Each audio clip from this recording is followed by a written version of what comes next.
So, if marriage is the predominant analogy for heaven, why do most Christians think we won't be married to our earthly spouses in heaven? Because Jesus said we won't. Boo-boo. Jesus was asked one day by some religious leaders who were trying to trip him. They were Sadducees. They didn't believe in the resurrection. So they had this really interesting question to pin him down because Jesus did believe in the resurrection.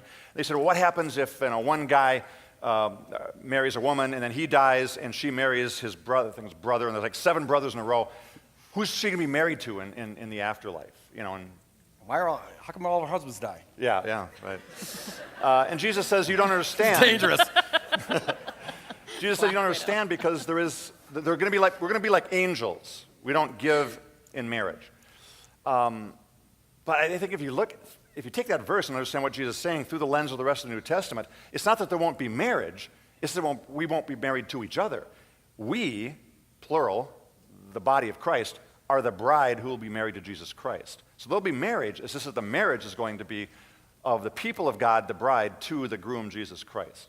What our relationship will be as members within that bride sounds to me more like, members of a body or maybe brothers and sisters.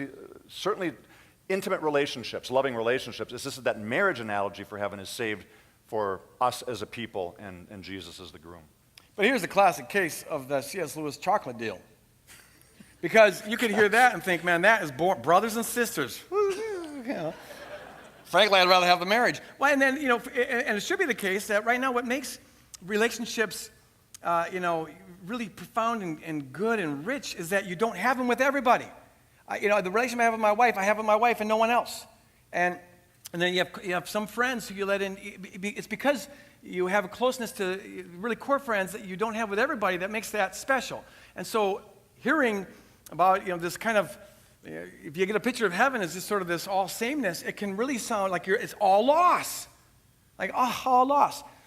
Now, whatever else you think about the details of this, it's not going to be lost. It'll be the richness of the most precious relationships you have now, but better. I don't know. I doubt, because we're going to still be finite beings, that we're going to have the same relationship with everybody. Paul says we'll know even as we're known. So I think I'll know that my wife, it was my wife, and there'll be maybe some residue uniqueness, or I don't know I have no idea how it's going to work, but I do know it's going to be much better than it is now. It won't be less.